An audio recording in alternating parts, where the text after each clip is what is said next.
I do know that my youth director talked to Damien extensively after revival that we had, and he told him that he could not be saved, that he could not give his heart to Jesus.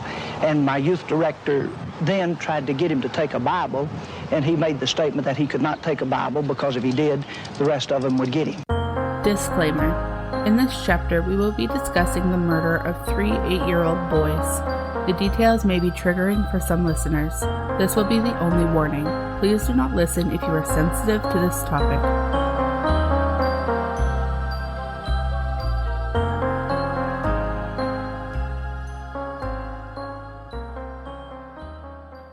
So this week we're gonna go over the West Memphis 3 case, and I feel like this is probably a case that you remember from your childhood, because I mean I wasn't obsessed with it, but I've been following this case since I was 18 years old when it happened. I'd say you were obsessed with it for sure, and yes, I do remember it. I remember when it happened, actually, because I am the same age as Damien Echols. At that time of my life, I was just kind of coming out of high school. I was pregnant at the time, and I had a friend in high school who was really into Wicca at the time, so I started getting into it. So the fact that these crimes were being labeled satanic, even though Damien was a Wiccan, it just, at that age, it really piqued my interest. And then further than that, when I was in college at criminal justice, I had to write a paper on a topic of my, choosing, and I chose satanic panic as well as nature versus nurture. And West Memphis 3 was part of that paper that I wrote. So throughout the years, I have been really closely watching everything that's happened in this case. So I feel like this episode might be more of me telling you the facts and the timeline as it's laid out, but then a lot of discussion around those facts and speculation and everything as it was coming out, especially because more speculation comes out obviously as things are being released. That's right. And as more evidence is tested, and we finally got a new judge in the case, so it was exciting there for a few years, but so I feel like this is probably going to be our first 2-parter episode. Yeah, for sure. So let's just get going. I think a lot of people who are interested in true crime know this case. They've most definitely heard about it at the very least. So we're going to go over the crime, and then we'll get into kind of where everything went wrong. So James Michael Moore, he went by Mike, was born on July 27th, 1984. Mike was the son of Dana Moore and Todd Moore. He had an older sister named Dawn, and Michael was a second grader at Weaver Elementary School. He was a natural-born leader. He absolutely loved being in the Cub Scouts. He would pretend to be a police officer. He was just a natural born leader who absolutely loved the Cub Scouts. He even wore his Cub Scout uniform when he didn't have to go to Cub Scouts. Like, this boy loved that whole thing. The next little boy is Christopher Byers, also known as Chris. He was born on June 23rd, 1984. He lived with his mom, Melissa, and stepdad, John Mark Byers. Chris had an older half-brother named Ryan Clark, who was 13 years old. And Chris was also a second grader at Weaver Elementary. Chris had recently befriended Mike Moore and Stevie Branch, who is Stephen Edward Branch, born on November 28th, 1984. Called Stevie, or as his mom and little sister would refer to him as Bubba. He was the son of Stephen Branch Sr. and Pamela Hobbs. So Pam Hicks Hobbs, I guess you would say, was married at the time to Terry Hobbs. Stevie was also a second grader at Weaver Elementary School. He was a good student. All the kids liked him.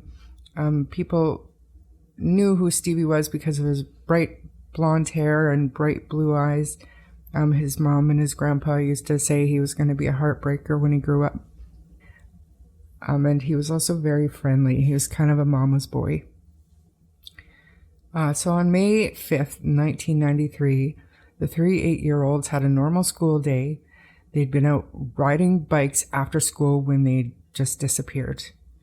So the first report to the police was made by John Mark Byers, and that was around 7 o'clock at night. The boys were allegedly last seen together by 3 neighbors who in affidavits told the police they saw them playing together around 6:30 p.m.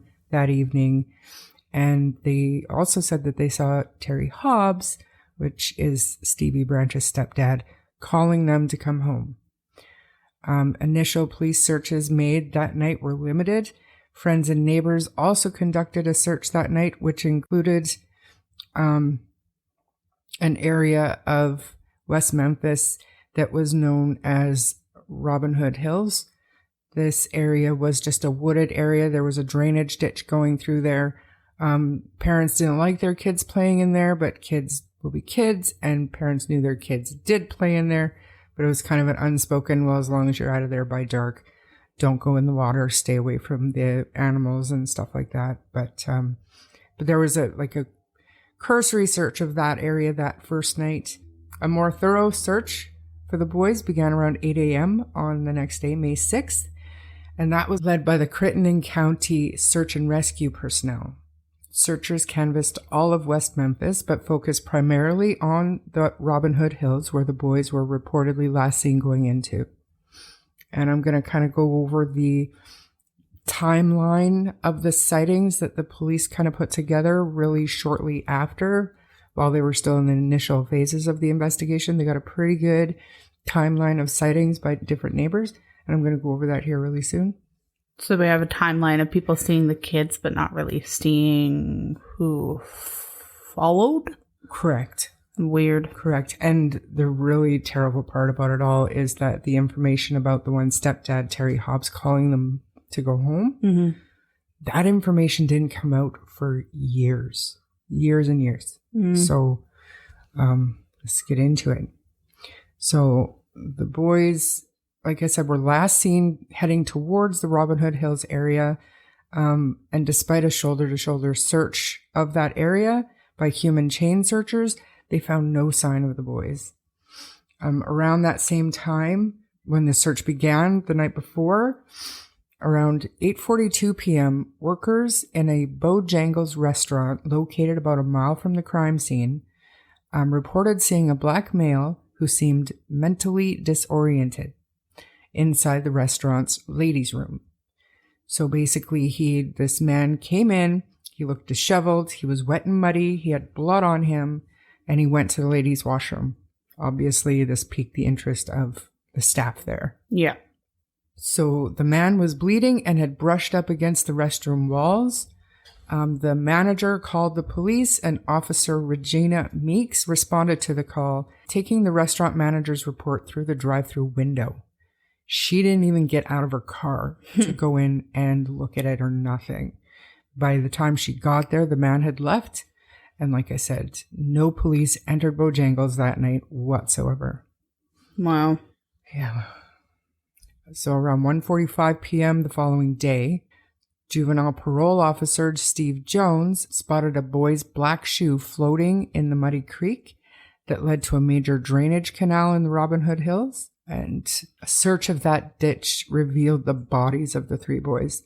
So basically, the officer went down into the drainage ditch, I guess, and went to pick the shoe up, and his foot knocked something, and he just kind of moved his foot around, and he dislodged a body.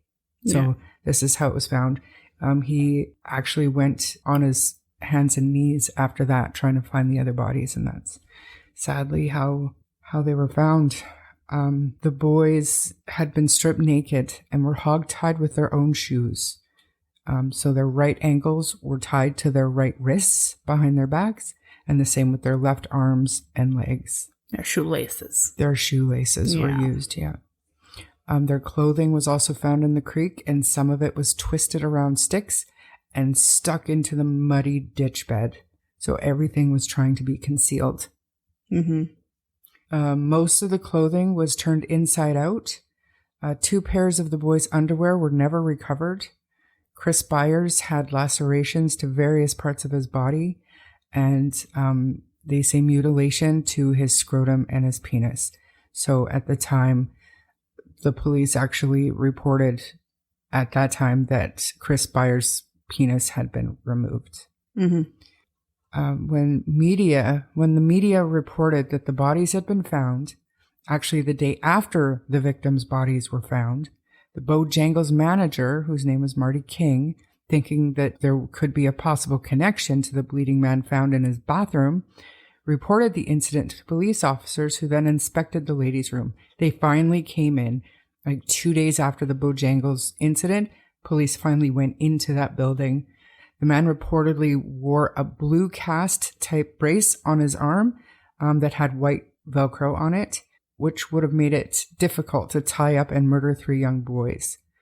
The manager gave the officers a pair of sunglasses he thought the man had left behind, and the detectives also took some blood samples from the walls and the tiles of the restroom.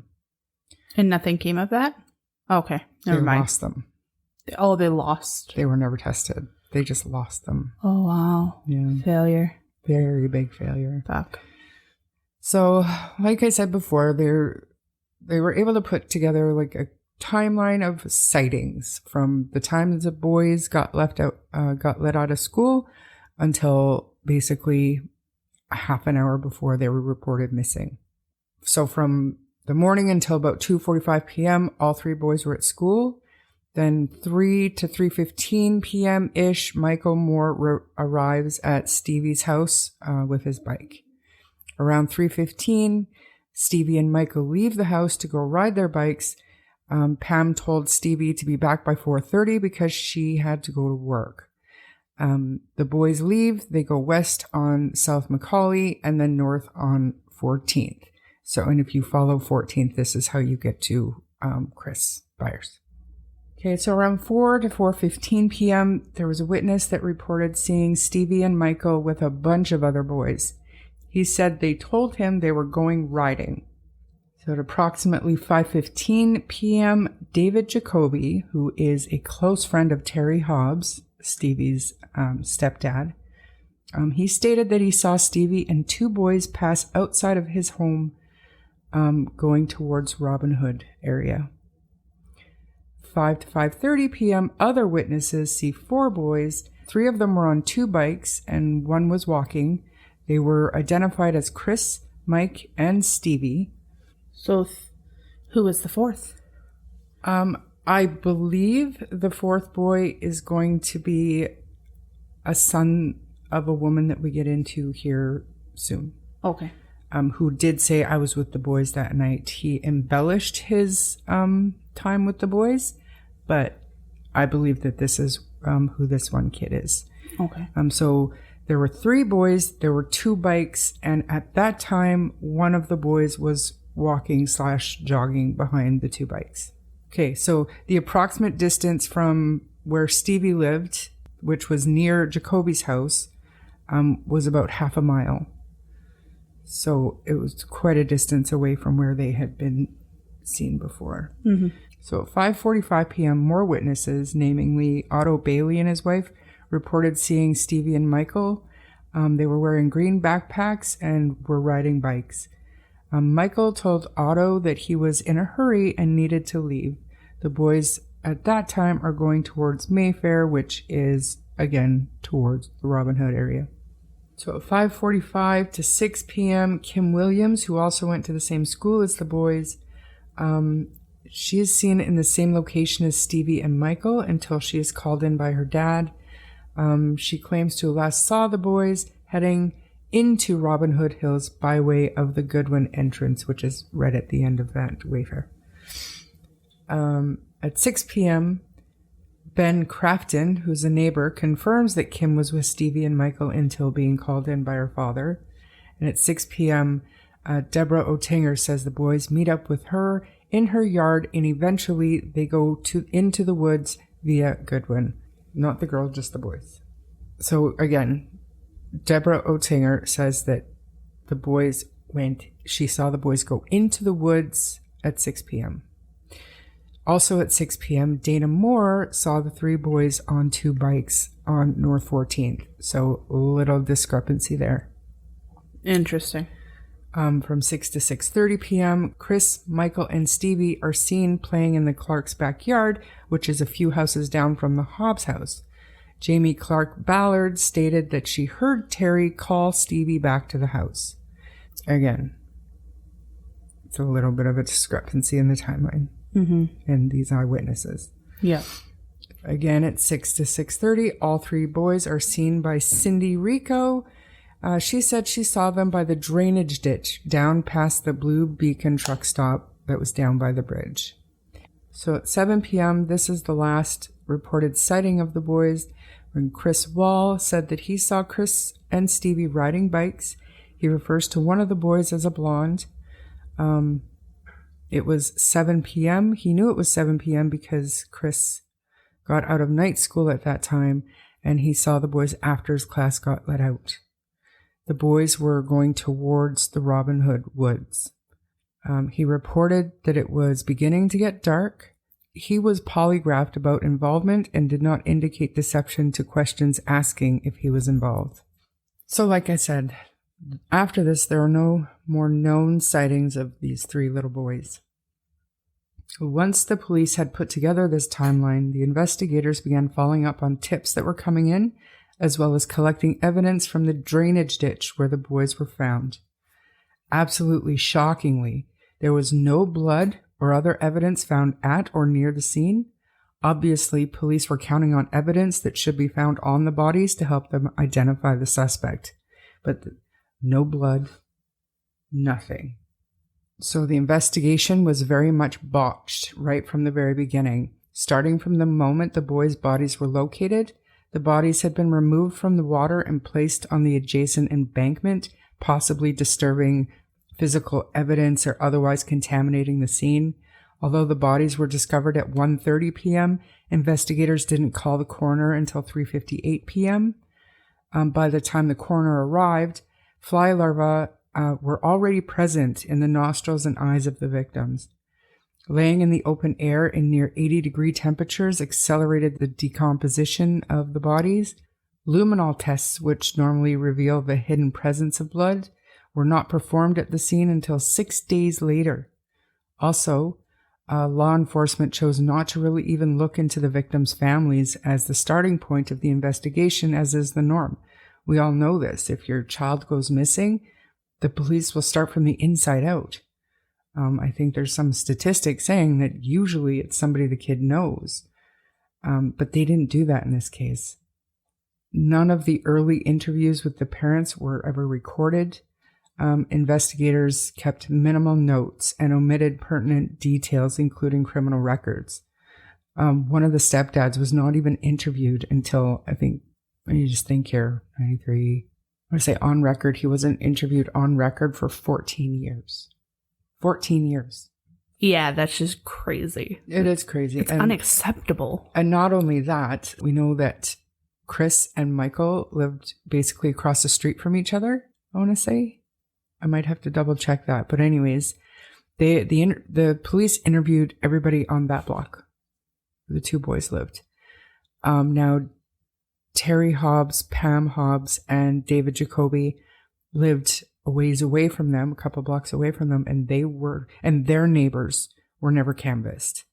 So the little girl that saw Terry call the boys home, she was never interviewed or questioned. Her parents were never interviewed or questioned.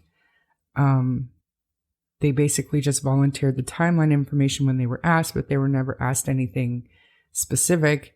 And basically that information was never provided until years down the road when she realized that maybe she became older and she realized maybe the police really don't know. Like maybe nobody said anything. I should probably say something. Mm-hmm. So, I mean, it's just absolutely insane.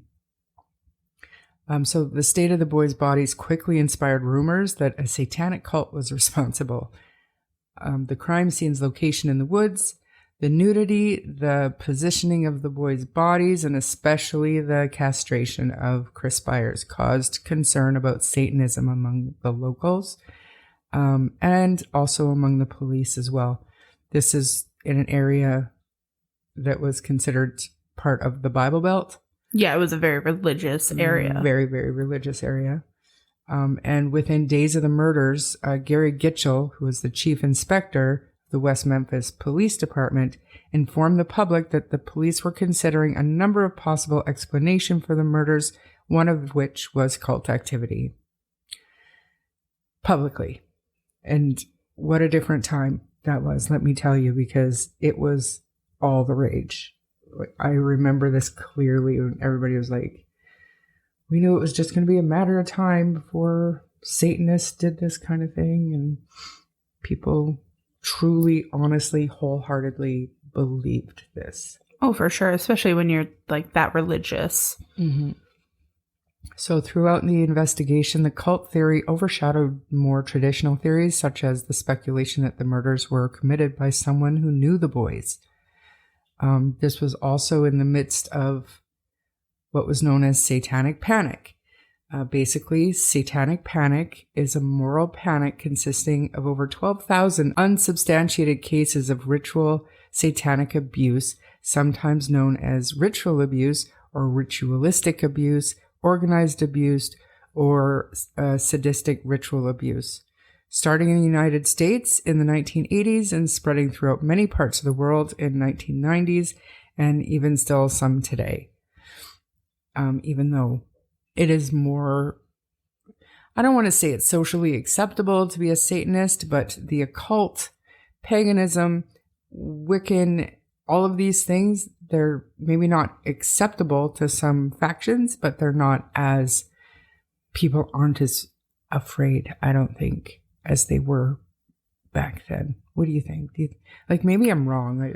No, I think that people are a lot more accepting because a lot of people veered away from religion, but I guess a lot of people went into religion who weren't raised that way. So, I mean, I can't speak for anybody else, but around me or in my community, in my society, it is very much non-judgmental of that stuff because we don't really see that level of religious families. But this is America too. And I we mean, have to remember even here, it doesn't matter where you go. Like they were hyper afraid of this stuff because of things like graffiti.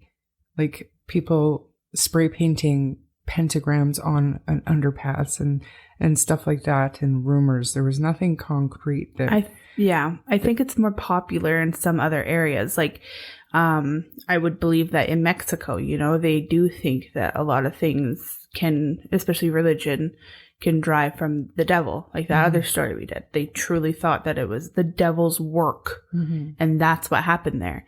And I feel like as a whole, Canada has more atheists and alternative belief lifestyles. Yeah.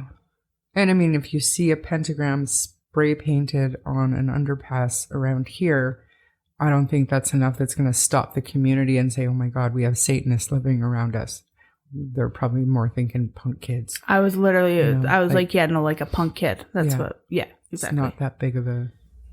Jerry Driver was a juvenile probation officer in the Crittenden County who believed that there were a satanic cult in the area. Much of that belief was a result of his dealings with Damien Echols, a teenager placed under his supervision until the age of 18, after having been arrested for burglary and sexual misconduct. The more that Driver interacted with Damien, the more convinced he became that Damien was involved in a satanic cult. Damien always denied any connection with Satanism, but did admit to believing in and practicing Wicca, like I said before. Driver shared his suspicions with the West Memphis police, and this guy, like Jerry Driver, he was a religious obsessive, believing that there was a satanic cult operating in West Memphis. He believed that there were animal sacrifices going around, that people were eating dogs, and just to me, absolutely bizarre things, but I didn't live in that area in that time. I was alive and an adult at that time. And still, to me, it seemed outrageous. But these people believed this stuff.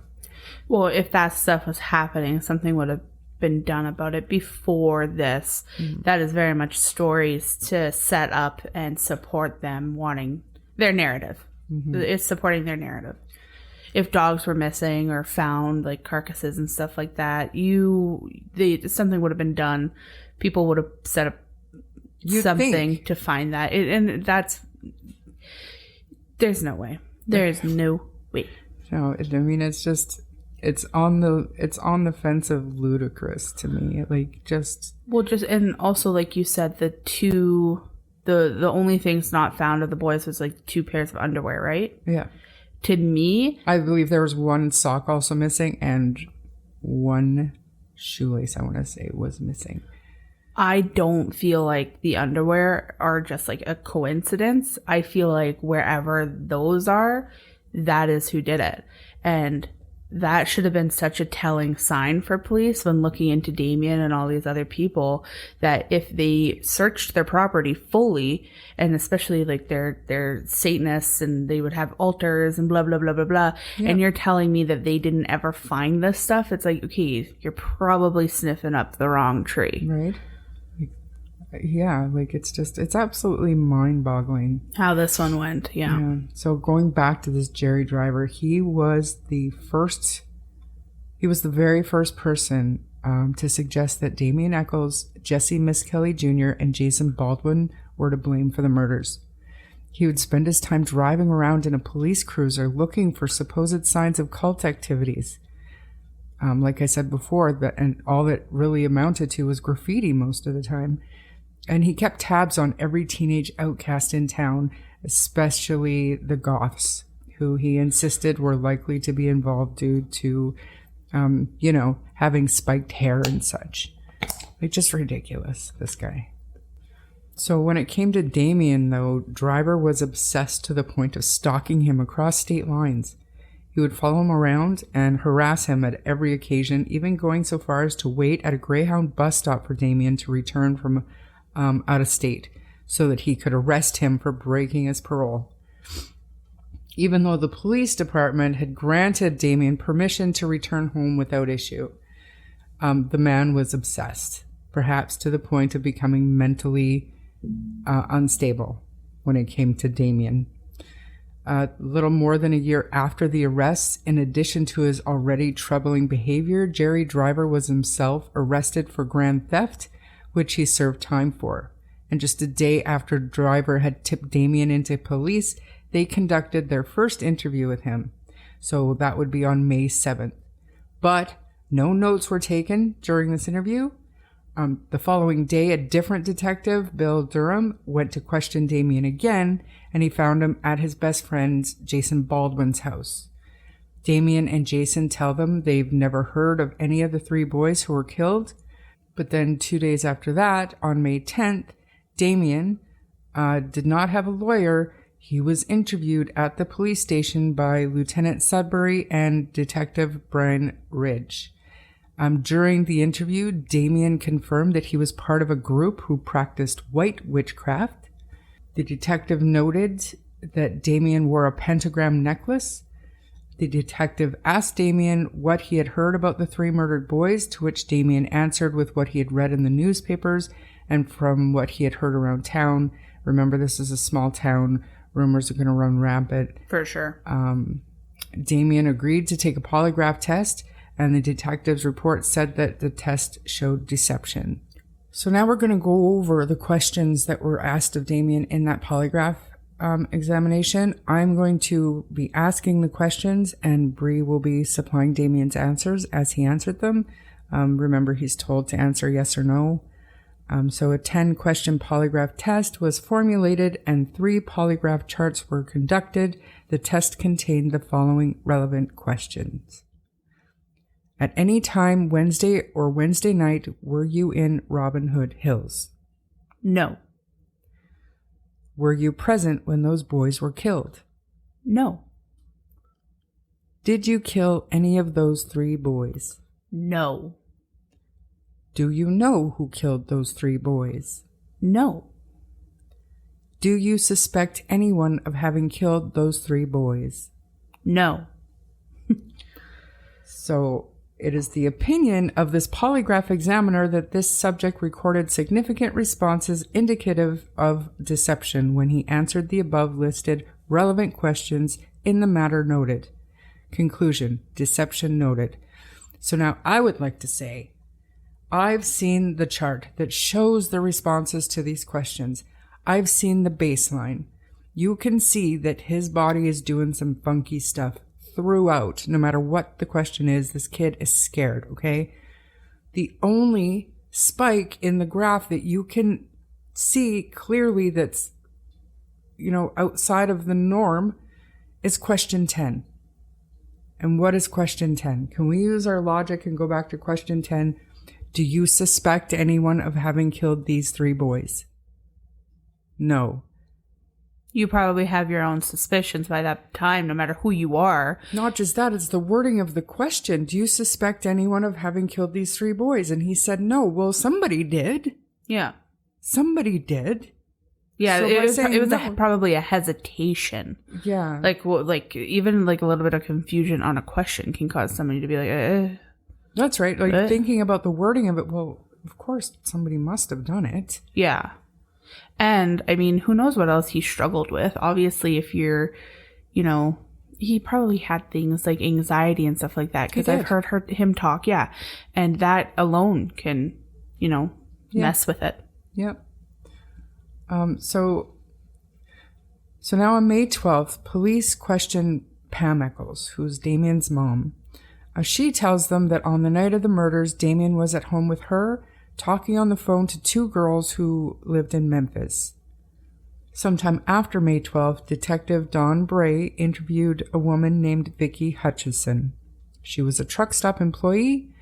Detective Bray asked her if she knew about rumored cult activity in the community.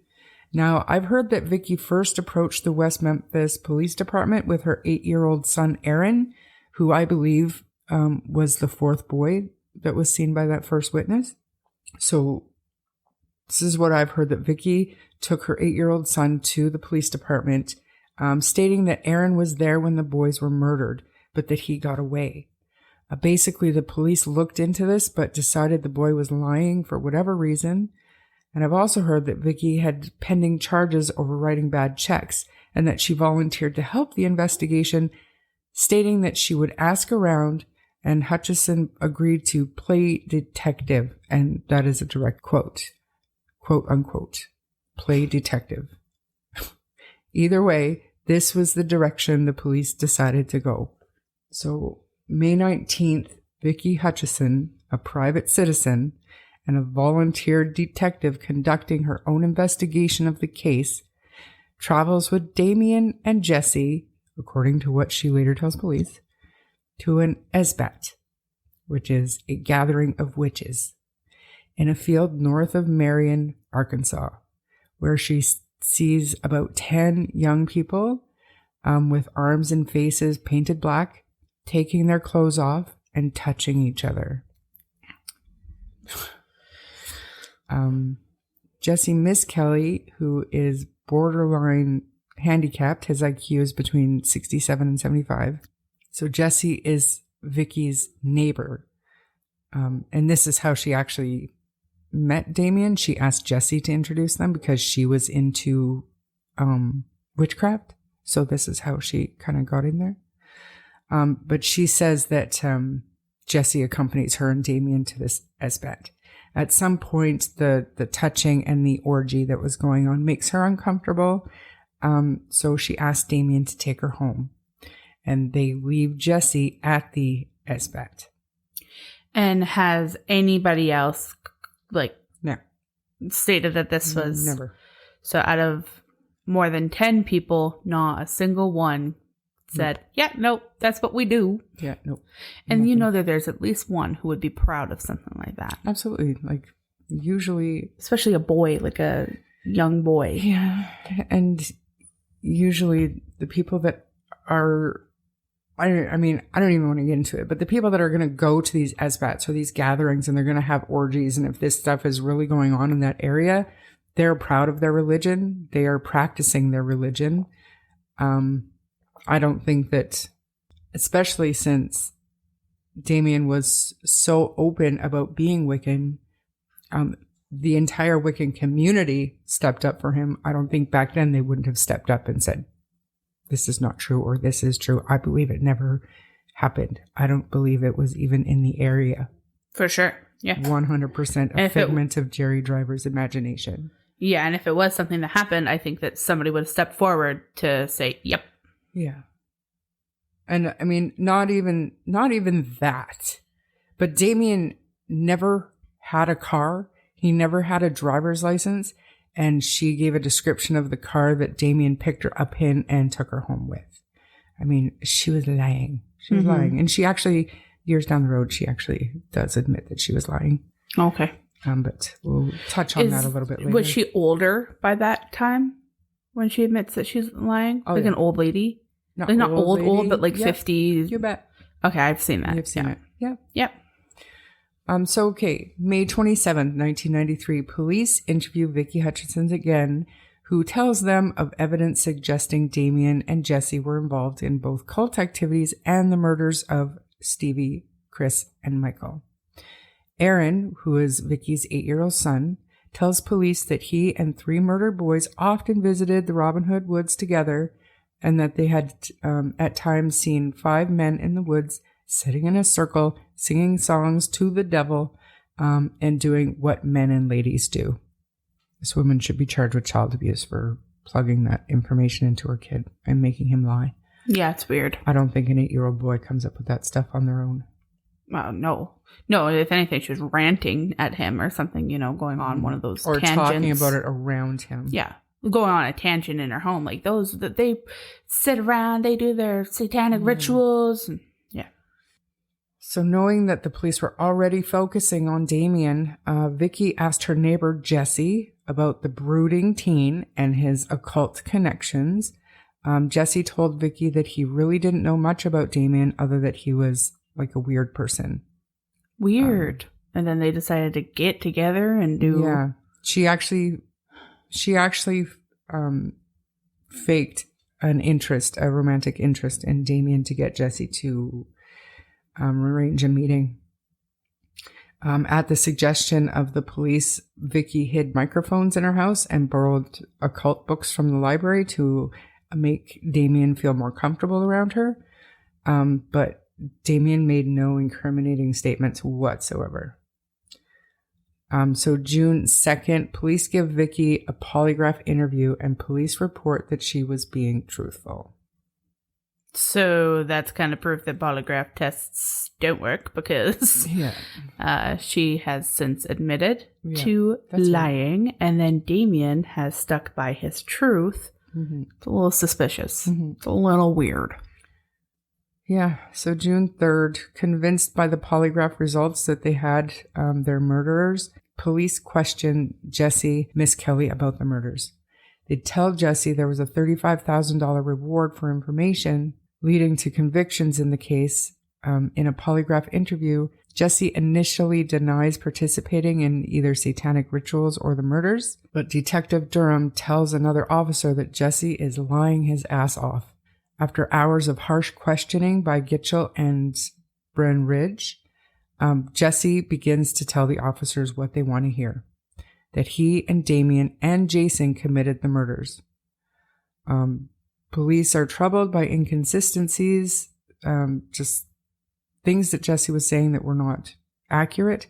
Like he said that the murders occurred during the daytime when they were actually done at night, or that they tied the boys up with rope when they actually used the boys' shoelaces.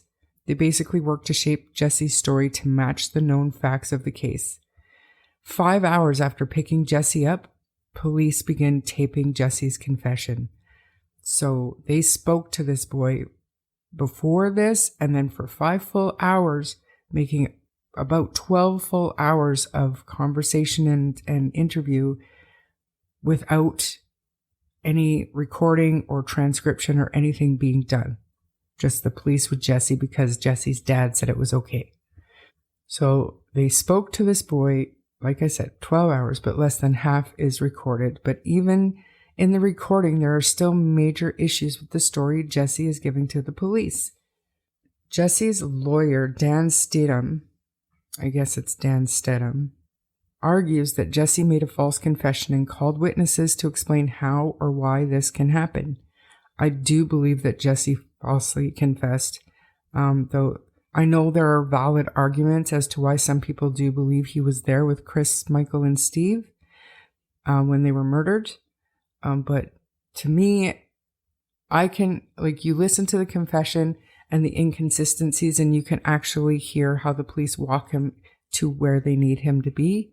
Mm-hmm. And then they kind of put it all together at the very end to make a smooth flowing confession that they can play for the jury. So again, on June 3rd, 93, authorities request search warrants to search the homes of Jessie, Damien, and Jason. And they got the search warrants. They're issued. And also on June 3rd, police arrest Damien, Jessie, and Jason. And they charge each with 3 counts of capital murder. All about rumors. Yeah. And like I said, the big thing for them was the polygraph that he supposedly failed. I've laid eyes on this. I'll see if I can link it into the show notes. I'm not 100% sure. If I can find a way, I will. But literally, you can tell, even his baseline is, all over the place. He is a nervous kid. The only one that jumps is that, do you suspect anyone of having murdered these 3 little boys? Yeah. And that, to me, can be subjective. Absolutely. So, and I mean, this is kind of where, it's unfortunate that this is where the story starts.